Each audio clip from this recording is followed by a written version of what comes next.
Hey girl, I'm Jen Parker. Welcome to the Hey Girl podcast. We're so excited you're here today.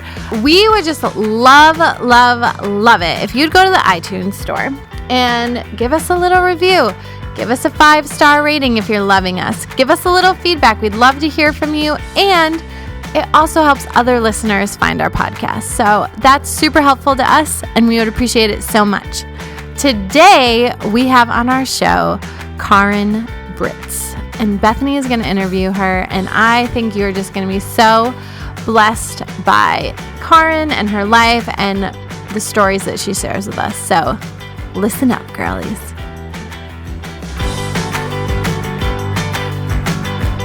I have a very special guest, somebody that I consider and call my mentor in my faith journey as a wife, as a mom. I've just learned so much from her over the years. I get the privilege of having coffee with her many a Thursday morning. So as we sit down to chat today, you're basically listening in on one of our coffee dates. And so Karen, could you tell our listeners, just tell them a little bit about who you are, where you come from?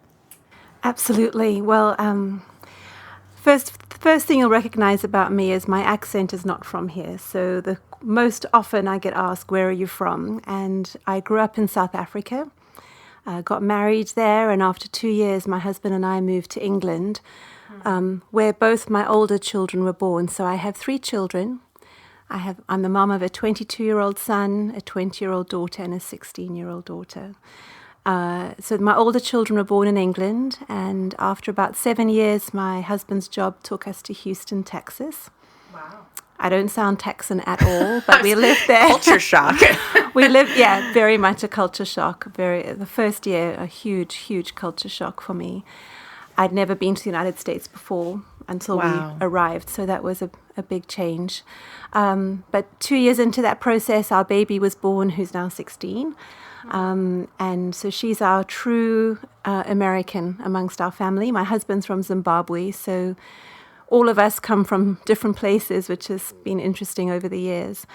And then after 4 years in Texas, we moved up to Massachusetts again because of my husband's job. So no particularly exciting reason for the moves other than his work. However, we very, very much feel like God has put us in Massachusetts for a much bigger reason than just the day-to-day, and really feel very called for the purpose to be here in the community and to the local church. So it's been nearly 15 years in June. It'll be that we've moved to Massachusetts. So it's the longest time I've lived anywhere other than where I grew up. But it's definitely home to us now. So those were like 3 very different cultures. Yes. To grow up in England, then Texas, of all places, and from Texas to Massachusetts. I've only visited Texas very recently, and I'm not sure you can find much more opposite than Massachusetts. What were some of the challenges of that? You mentioned like that. I think you said the first year being in Texas was hard. What was hard about? So obviously the 4 cultures have been totally different. In South Africa, where I grew up, one of the most interesting things, obviously it's got a history of its own, which we probably won't have time to talk about today. But one of the cultural aspects of South Africa is it had a strong Christian umbrella to it. So even in public schools, Christian education was part of your curriculum. So I came out of South Africa with a strong background in faith, and it was part of my public school experience, very much part of everyday culture. We moved to England, which was considered the deep, dark, totally heathen culture. Never thought we'd ever find a church to settle in, and absolutely loved our experience in faith in England. Moved to Texas, and everyone was like, oh, now you're in the Bible Belt. And definitely had an extremely powerful time in our faith walk in Houston for various reasons. But one part of it, which I found more difficult, was that it's so ingrained in the culture that you would say you go to church, and it didn't really mean anything because everybody seemed to go to church. Yeah. What I love about living in Massachusetts is when I say I go to church, I'm saying a whole lot of other things at the same time, and people really stand up and take note. And I feel like being here, it's just a chance to be light. And because there is a sense that of darkness around, that you just are called to shine really brightly. And I really feel that strongly living here. Having said that, when we left Texas, people felt sorry for us moving to Massachusetts. They said, you don't want to go up north, that's terrible, it's so dark and heathen, your kids will just never experience any faith at all. And so we had a very negative report from the Texans about Massachusetts. But when we arrived in Massachusetts, everyone said, you must be so relieved to get out of Texas. So between both, obviously the states don't like each other very much. We all sound like a bunch of haters. I know. We love you, Texas. I'm sorry. But the other thing, when we were moving up here, someone said there's only 7 good churches in the whole of Massachusetts. Well, that's just plain not true. So it was fun to know that God is on the move here for sure. Amen. I'm really curious what 7 churches they were well, listing now. I know 2 of them, but I won't tell any others.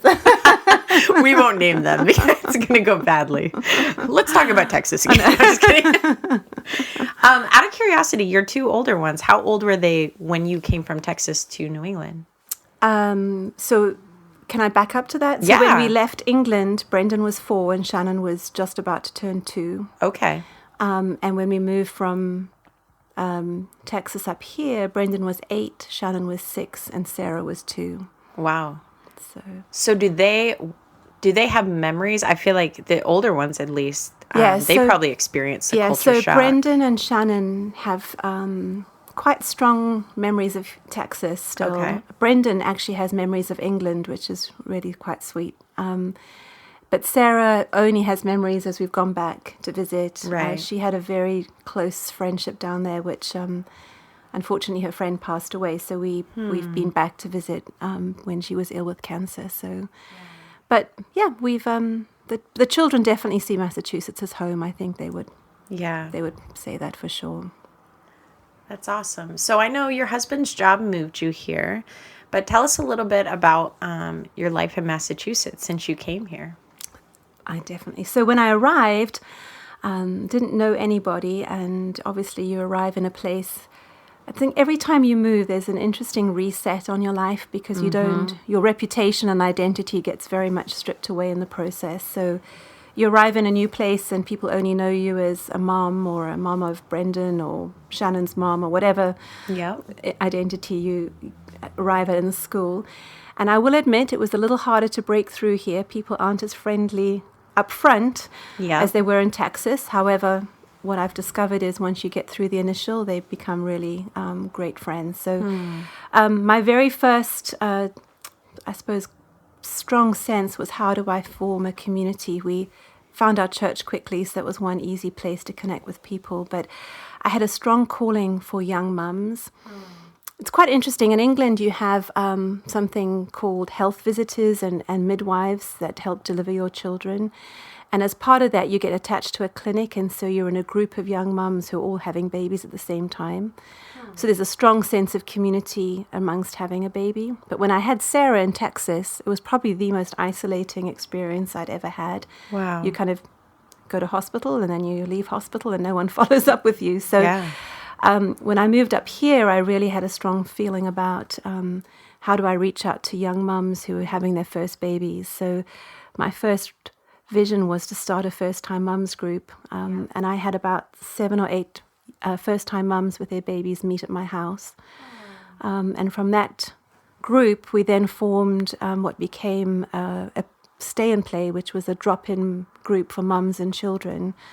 And that was a weekly event at our church. And again, having modeled that from something I experienced in England, where the church has a calling to really reach out to local mums and invite them into the building, just for them to be comfortable coming into the church building and to build relationships. So I did that for many years and ran that ministry.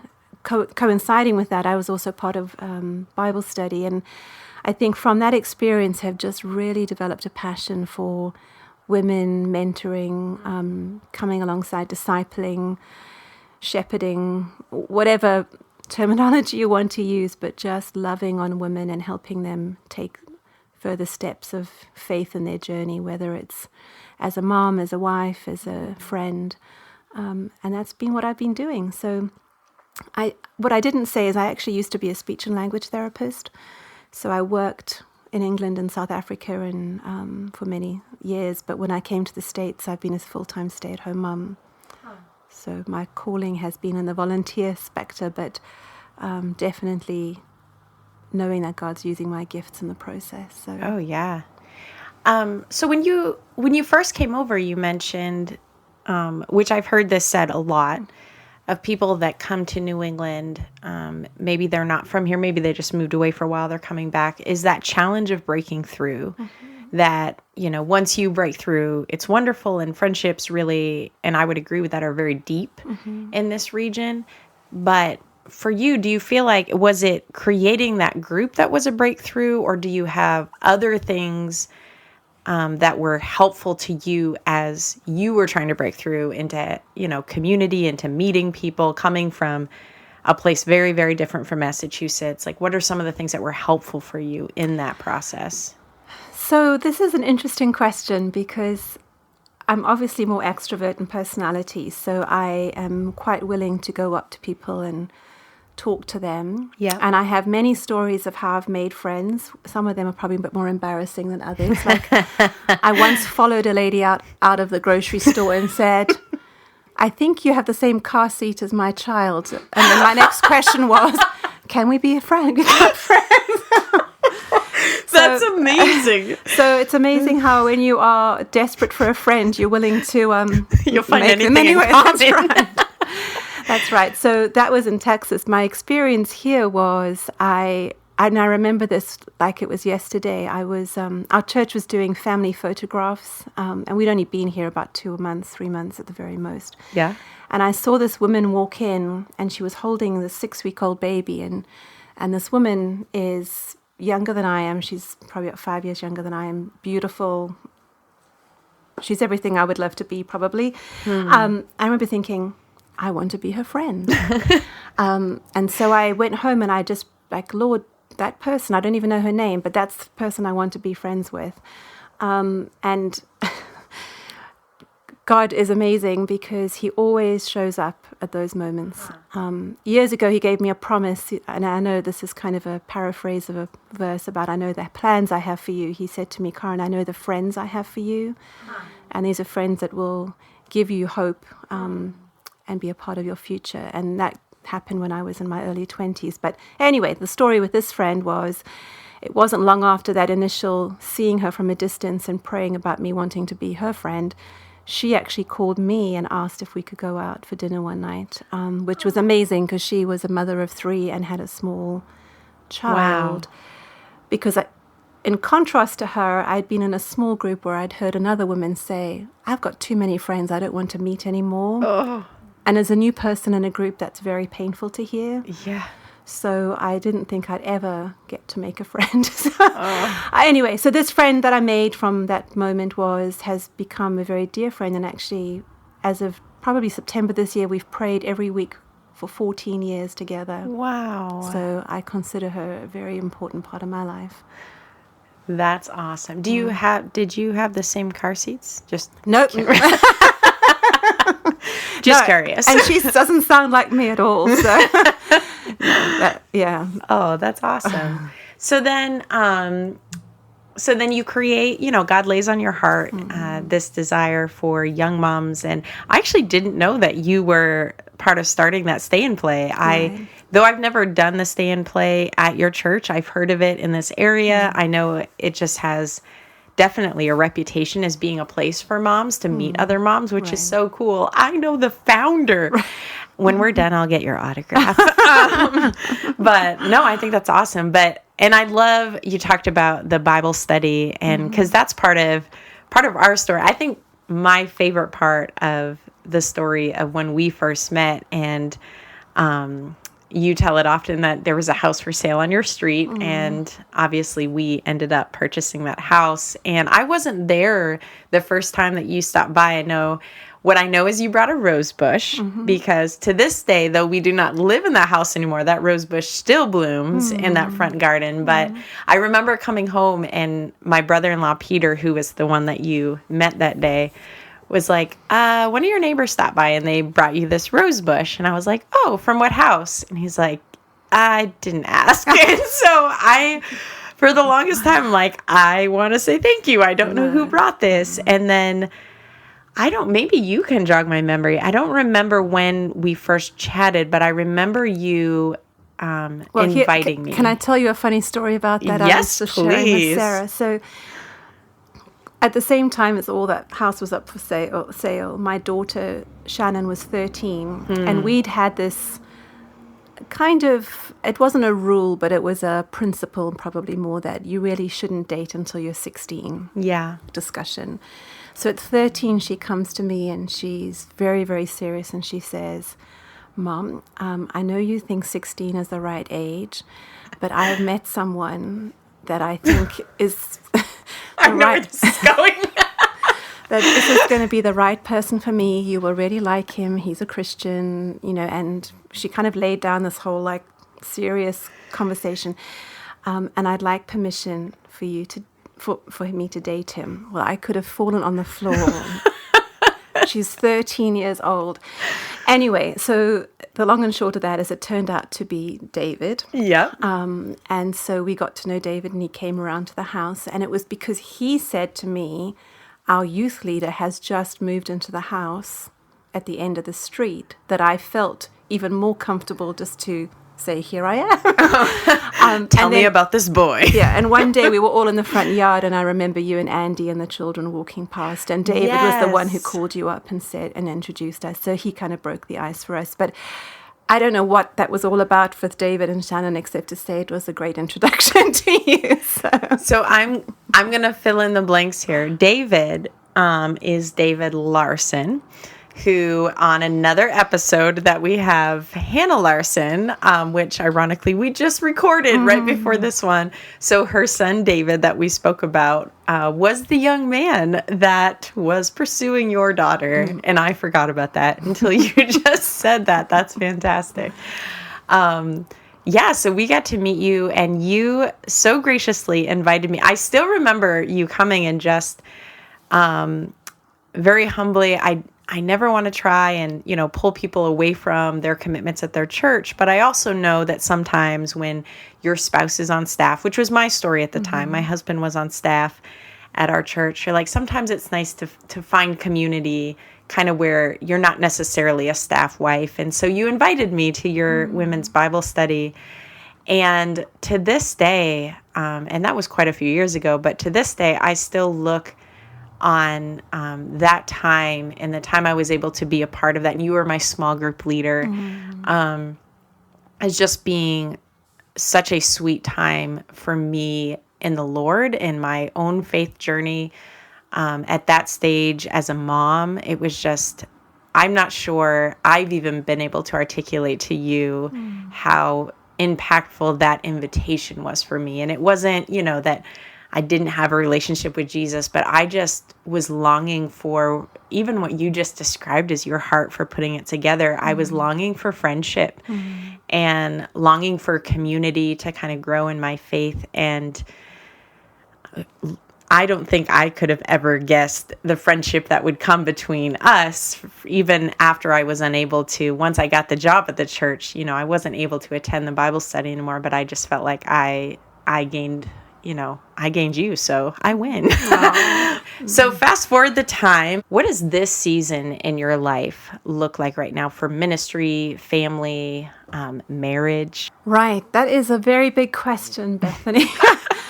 We got time. I will tell you what I have been doing, and then I will explain one big word, transition, because there's a lot of transition coming, have come, is in the process of, and is still to come. But what I have been doing is a couple of things as far as ministry goes, very called to women's ministry, which I think I said to you earlier on.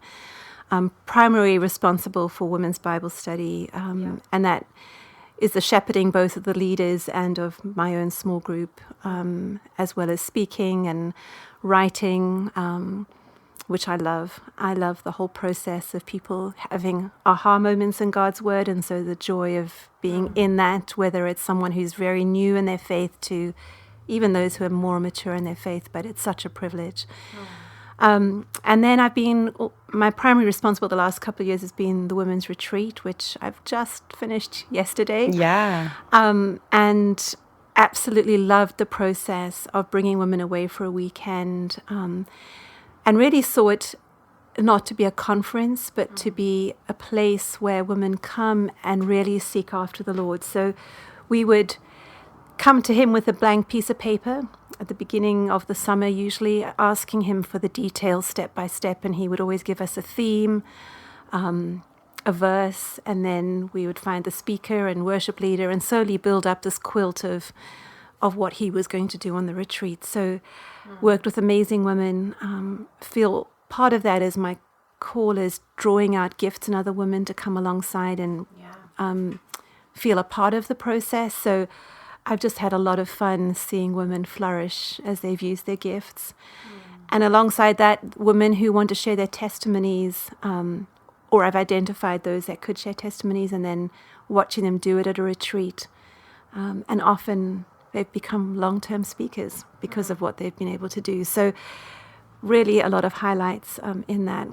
So sort of underneath the main ministries I've been involved in was this desire to come alongside pastors' wives, which at the time when I was investigating how to do that, Vision New England had a woman who was coordinating a ministry, particularly to pastors' wives. And I had a training through her, and have been able to not necessarily actively pursue a mentoring relationship with a pastor's wife, but have come alongside, especially our pastors' wives at church, in some capacity or another. So that's one of my passions. The other one is just the process of mentoring.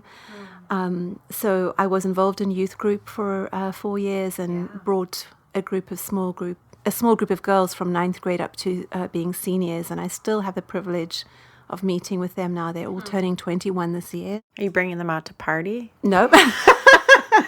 That would be inappropriate. That was a test. You passed. So that was a big part. But the other mentoring is just meeting with women one-on-one for all sorts of reasons, one of which my privilege is with Bethany, but I have a couple of others who contacted me for different reasons. And I call it the more invisible ministry because nobody knows I'm doing it, but it's a real, a deep, deep joy for me to do that. So Jesus knows you're doing it. That's all that matters. So yes, that's kind of what I do in the weeks to weeks. But I was talking about transition, so maybe I should tell you about that. That's like the word of the day here. So just because you are young mums, I will give you a heads up. When your children leave home, it's not very nice. Oh no. So I knew it. My son is 22 and my older daughter is 20. So my younger daughter now has to put up with just all the attention at home, which isn't easy. She can't get away with anything. No, she can't get away with anything at all. I mean, you even brought her with you today. This poor girl can't even be left alone. So I love being a mom. I loved being a mom. And in my heart, I'm probably still a preschool mom, and I would do that again in a heartbeat. I love my kids. I love the ages they are, but the letting go of what momming looks like has been a real grieving process for me. So I would say that that has been the biggest transition of all. And my daughter who's listening in knows this, that I'm kind of dreading 18 months from here when she graduates and moves away. So, but I know that that's just a grieving process I need to go through because it's all good. You know, what are the alternatives that they either never leave and never grow up? That probably wouldn't be a good choice either. So, but I really am sensing a transition stage, both for my husband and I. We both turn 50 this coming year, so that's a huge deal. Wow. And obviously our parenting is looking different because we're parenting older children. So I'm asking God for what's next. And because of that, last summer felt him really ask me to take a season off. So I'm actually officially handed in my resignation to all my ministry work. Wow. And I'm stepping out into a season of complete rest and sabbatical, seeking the Lord for what is going to be next in my life. So I made the announcement last week to the Thrive, my Bible study leadership, and then this weekend to the retreat. So it's kind of hot off the press, but that's what's happening. Were there a lot of tears? Thankfully not. You would have been a wreck, wouldn't you? I would have. My desire is it's not anything about me. It's transitioning well to the next leaders, and we've been able to raise up new leaders to take on the relay baton, if you like. Or how do you say that? Baton. But I like how you say everything better.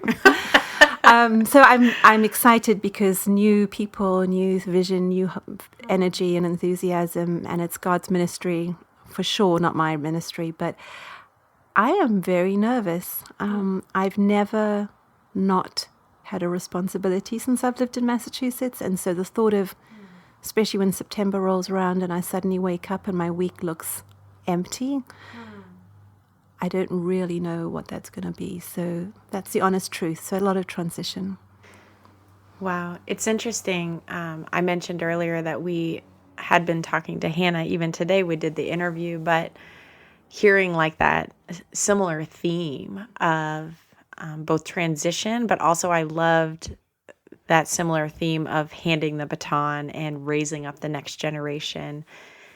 And it's really encouraging for me as someone who, as you mentioned, still kind of a young mom and in the thick of it, to have women like yourself and others who've just run such a great race ahead and continue to run that race. But even your example of a season of rest, I know you mentioned that it's scary, but I sit here listening and it's such a great example to me that rest is as much a part of what God has called us to, and just watching you step into that, and even in the fear of it, to be willing to say this is what we're going to do. And I just think I think it's an encouragement to myself, and I'm sure it's an encouragement to other moms as well. But not super encouraging that it's going to be hard when our kids leave. But, I'm sorry. I don't know. Some parents maybe think it's wonderful. They go to Disney World or whatever they do. I don't know. They go to Disney World. I don't want you to think that I have a miserable life. I don't at all, and I'm very grateful. But it for me, it was a re-identifying of who I am, because you're no longer mom actively, which is a big change. So I think if you had raised like really awful children, this might be an easier transition for you. Unfortunately, all three of them came out great. And all three of mine have decided that to go to college really far away is a good thing. Oh. So and you raised them independent. Yeah. Man. It's too bad you're a good mom. So tell me, we talked some about even transition, the challenges, and some of the fears of going into the fall. But just right now, even before fall comes, right where you're at, what are just some of the exciting things, like the things that you're celebrating in this season and where you're at?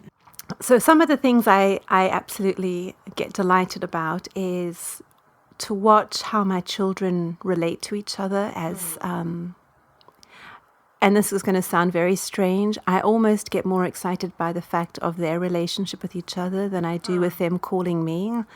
It's far more important that their sibling relationship is strong and healthy, and that just gives me incredible joy. I love to see where God's taking their passion, molding them and making them into adults. And so to be a part of that journey and to witness it and to have the privilege of sometimes speaking into it when they phone home and ask for advice or question.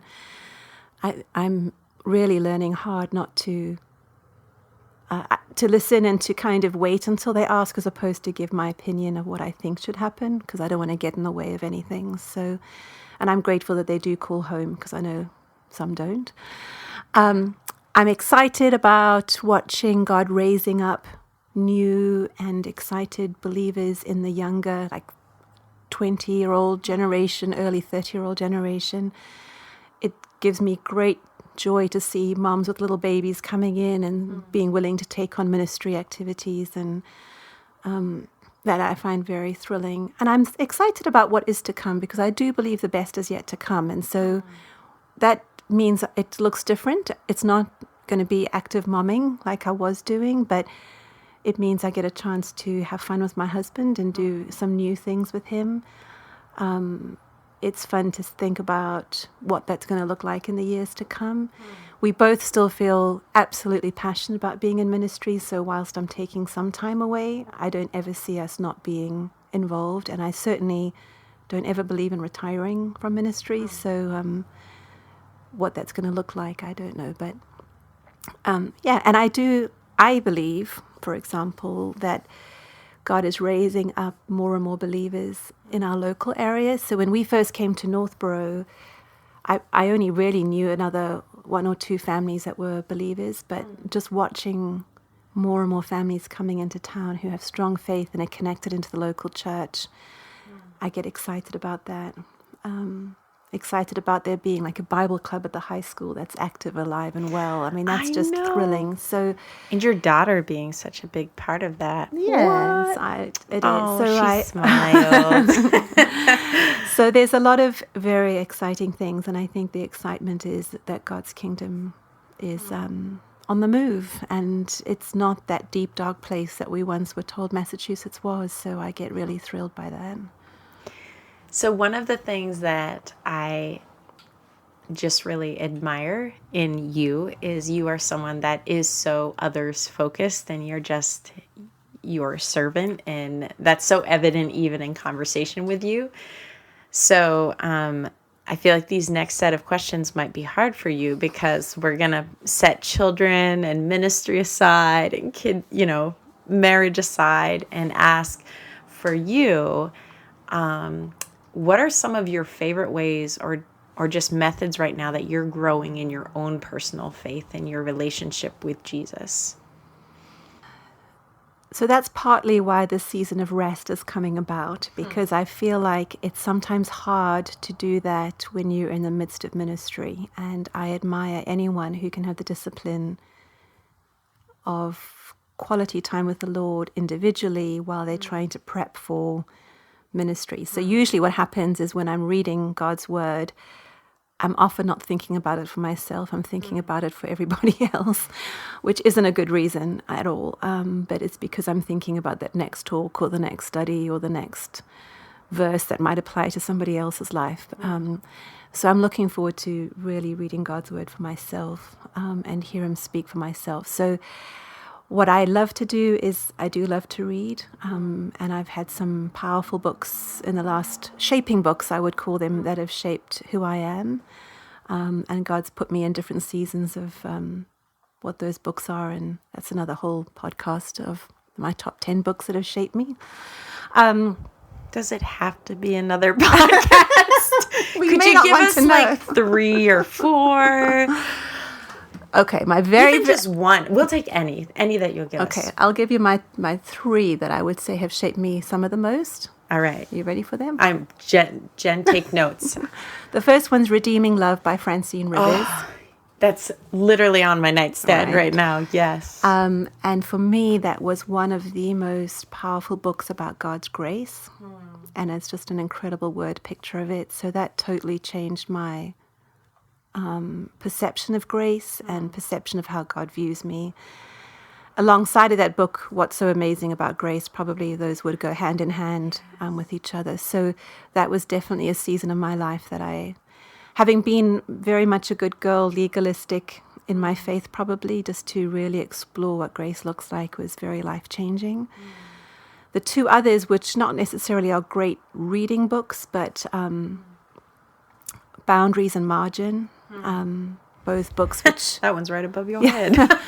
Which for me were powerfully transforming in my mid-30s, about how to be in ministry, not just people please, not just say yes to everything, how to create rhythm of margin in my life so I wasn't extended to the end degree. And then I've read another book, and again, it's couples with, it's called God on Mute by Peter Gregg. It's a man who started the 24/7 prayer ministry, and it's looking at how God doesn't always answer our prayers and how we wrestle with that. And I'm going to add just one more in there, Jen. Yes. I believe it's called Grace Disguised, and the author is Jerry Sitzer, Sittser,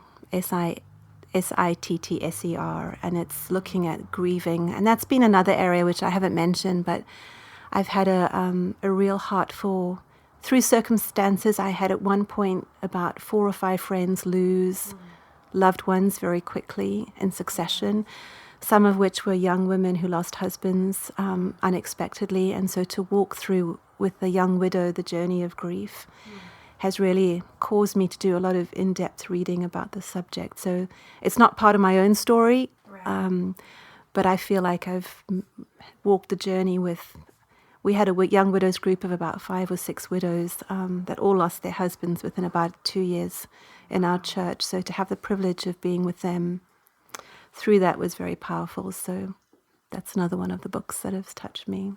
So that's the spiritual side of things. Curious for you, what does it look like for you to just care for your body and your health? And because I know, especially when you're in ministry, there is the side that it can be hard to get into the word, but there's also the side where I find it funny anyways. In church ministry, most things are built around food. That's true. That's so we true. like our food. But also you can just get so busy.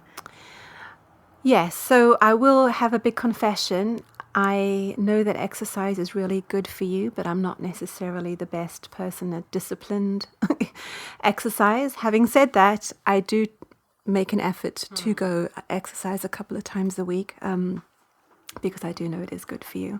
I love to sleep, so I'm a great believer in 8 hours of sleep a night. If Amen. I can. So I hold that almost probably as a sacred part of life, just because I'm a much better person during the day if I've had a good night's sleep. And I also highly value the evening meal, and so I would, yes, we get takeout and we love to eat out as a family, and I mean, we're going to Chick-fil-A after this, so I can't say I necessarily always make healthy choices, but I do value cooking for a family and having dinner at home. And I like to, I'm not necessarily the best cook, but I do like to make an effort to make sure it's a healthy meal for everybody. You're a very good cook. Thank you. You taught me how to whip cream. I'd never done it before.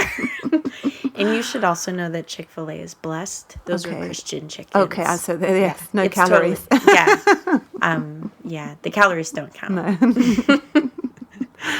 So I think those are really important, and I with that I think there's that emotional what fills me up. So I always try and balance my day. If I'm giving a lot out, that I do something that fills me up, whether it's meeting a friend for coffee or lighting a candle in the house. I have a bit of a favorite thing that I love to take a hot bath at night. And I find that very relaxing. So I do have ways that I enjoy taking care of myself. So I love that. Do you light candles when you do the bath? I used to a lot. I don't do it at the moment, but I used to a lot. That's one of my favorites. I turn the lights down. We've got dimmer switches in our bathroom now, so I turn the lights right down. I'm putting that on my list when we renovate. Must have dimmers. I know. So one of the things, there's the things we do for ourselves, and then there's the things that we are choosing not to do that. And you mentioned the book Boundaries is a really good one. But is there anything in your life right now in this season that maybe you have done it before, or it is something that you are gifted at, but for this season, for whatever reason, maybe it's margin, maybe it's like you said, taking a rest, but that you're not doing right now, something that's kind of on the shelf for you? I suppose one of the things that I keep wrestling with that I'm not doing is not having a job that earns money. So that's another a topic that I wrestle with quite a lot, of feeling, should I be doing that? Why am I not doing it? but wanting to keep the boundary of being flexible with demands of ministry, but also with the children. So I think that's an interesting one, because I would venture to say that there are a lot of women listening who have that same wrestling. And I'm curious for you, what do you think is the pressure that you feel, or when that question comes up, should I have a job that earns money right now? What do you think the motivation for you that you kind of feel that, even just to ask yourself the question? So I'll say off the top that I know some women obviously need to work Right. to support family, and sometimes they're the primary breadwinner for their family. So I Absolutely. totally salute them, and I know that that's sometimes never a choice that they have. In my situation, what would drive me to get a job is because I feel like it's more valued to be paid for what you do than it is to not be paid for what you do. This is difficult. I think a lot of people value more highly when you get paid for something than when you volunteer. And people are much more interested in what you do. And so when they ask you a question, what do you do with your time? If you can't come up with a job description or a job title, there's almost like obviously you don't do anything. And so I feel like I've been having to defend what I do. And that actually, this is me just being very honest and probably sinful too in my thought process. But I think I've just got tired of defending what I do. I'd love to be able to say to someone, yep, well, this is what, I'm a full-time counselor, or I'm a full-time therapist, or I'm a full-time this. But now I'm like, well, I'm a stay-at-home mom, but I don't have any children that are staying at home. So, you always feel like you're having to justify yourself. And that's really what drives me to think, I think I should go and find a job. But I know in God's kingdom that isn't what should motivate me. And so there's a deep wrestling in that. It's really interesting. I think you're hitting on something that's really, it's real for a lot of women, but how that kind of works on both sides of the coin too, because I hear you saying, which as you're speaking it, I'm like, I've heard people in conversation where you sense that kind of, well, what do you do? What's your title, or what's your actual job? And so, absolutely. Moms that stay home and the wrestling of always feeling like you have to defend that. And isn't it just like the enemy to work on either side of that, to guilt the moms who, trying to equate your value with your income, but then the moms who, as you mentioned, don't have the ability to stay home with their children, and then feeling as though they need to defend why they have to be at work and are not home with their children. And I just think I appreciate your honesty, because I think there's probably a lot of moms out there who wrestle on both sides of that, and just to know that they're not the only ones kind of wrestling with those feelings. And like you said, that the truth being that God's economy isn't built on our income, but that really that we're doing what God's called us to do. And for you, I look at your kids and the ministry that you do, and no question in my mind that you've done exactly what God has called, and continue to do what God's called you to do. And to me, your income eternally is so much greater than you ever would have made as a speech therapist, if that's, the route. Not that that would have been a bad route, but... Right. No, I know what you're saying. This actually, when I first moved to Houston, I shared with you, I had a really hard transition that first year, but one of it was this whole stripping away of my identity, of my profession, because someone would say, what do you do? And I could equally quickly answer, I'm a speech therapist, and you were put in a box, and they knew exactly how you performed and what you did with your time. And suddenly for that to go away, and I would remember wrestling with God, saying, all I am is a mom and a wife. Because I didn't have any friends. I couldn't even put friend in that list at that point. So it's like, all I am is a mom and a wife. That's not enough. And really struggling with God about, you can't strip away who I am. And then him bringing me to a really sweet place of, but that's what I'm calling you to be at this season of your life. And then absolutely falling in love with that part of what I never thought I would ever. I never imagined I would be a full-time stay-at-home mom. I chose speech therapy in particular because it could be a flexible job. So I wanted to be able to work and be at home. never thought I'd ever be at home full time. So it took me a good year to really wrestle and come to the other side of that. And I think that's partly why this transition is particularly difficult for me, because I'm now at the other side saying, okay, so I'm a mom and a wife, and now the mom's going away. Now I'm only going to be a wife? That doesn't sound right. So God's got a lot of work to do in me, but he is. That's good. He's got a lot of work to do in all of us. So I have one more question for today, and this, we kind of shift gears quite a bit at the end, but I think it's fun as we've gotten to know you and heard your story, and I'm sure the listeners, like anybody, has fallen in love with you already.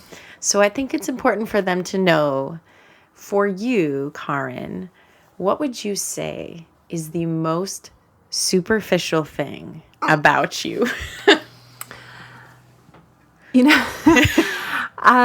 I love shopping, and the superficial thing about that is, if you said to me, go to the mall at 9 a.m. and you can be there all day to 6 o'clock at night, I would be as happy as anything, because I could wander around aimlessly, and my brain almost turns off, and that's terrible, but it's true.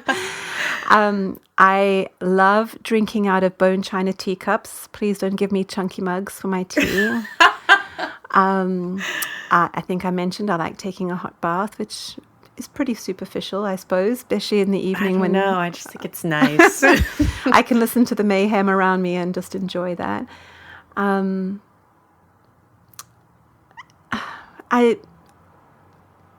I don't really know what else. I mean, there's a lot of things that I think are pretty superficial, frankly. I love going out for tea. I love meeting friends for coffee. Those are just sort of everyday things that I really, really enjoy. I am pretty fussy about things like the pillow that I sleep on, and but those are, I think all of us start to have quirks. I just don't want to become cranky about them, so you can hold me accountable to that. You're only cranky if you don't get what you want. I know, and that's the challenge. And again, this is probably not necessarily totally superficial, but I do love thinking about vacations and doing fun things with people. So if that is superficial, I am superficial with you on that. Oh, well, this has been so much fun. Thank you. So grateful for you giving your time and joining us today. Thank you for telling us your story, and thanks for just being you. And especially, I feel incredibly grateful and am blessed and am much of who I am today because of you being faithful in the call that God's given you. So thank you for that. We hope you enjoyed Bethany's discussion with Karen today. I know that for me, just being in ministry, being a mom, I took so much away from that. One of the things that I really appreciated that she said was just talking about being a new person in a new place, and just how she remembered that one lady said she didn't need any more friends. And as a new person, how she just took that so personally. And I just want to remember that when I'm meeting new people, to not be exclusive or to just say, oh, I'm all set, I don't need new people, because new people desperately need friendships and a place to be. So yeah, I think one of the things that I appreciated about that is having been someone who was really welcomed by Karen when we first moved to Northborough. And I just think she has not only been on the side of learning that lesson, but she's done such a good job at turning something that was kind of a hurtful experience for her and using it to just fuel her to be someone that is looking out for people who are new, people who maybe just haven't found their place yet. And I thought it was incredible. I love Karen, obviously. I'm very biased towards her, but it was really encouraging to me to be reminded of just all the ways that she has invested in young moms. I know. I really enjoyed hearing her story. I love, too, that she talks about that time period in her life, but then how right now she's in a time of transition where she's sending kids off to college and how hard that is. And as a mom with little kids, that seems crazy far away, but I'm sure she at one point felt that same way too, and how it's just hard but good, and also how she's transitioning in ministry right now into a season of rest. And I just feel like that's such a good example to hear of someone who's like, no, you don't need to keep going 180 miles an hour, 24 hours a day. Like, I'm entering into a season of rest, and I just really appreciated that about her. Yeah, love everything about this woman. So glad that we got to have her on our podcast and people get to hear her story. And I just hope wherever you are at listening to this, that this was an encouragement to your heart, especially young moms. I know there are likely young moms listening who are in that place that Karen found herself, feeling isolated and alone and really just needing friends. And so I pray that this might be something that might spur you on to consider, like she started a play group in her church, or my favorite was going up to the lady in the van saying, I have the same car seat as you, just whatever it takes to connect with people. So once again, we're so grateful that you gave us your time today, that you took time to listen. And if you have a chance to go and check out our Instagram or Twitter, Facebook page at Hey Girl Pod, we would love to hear from you. We're praying for you that you're just playing your part well and running your race. Bye, girls.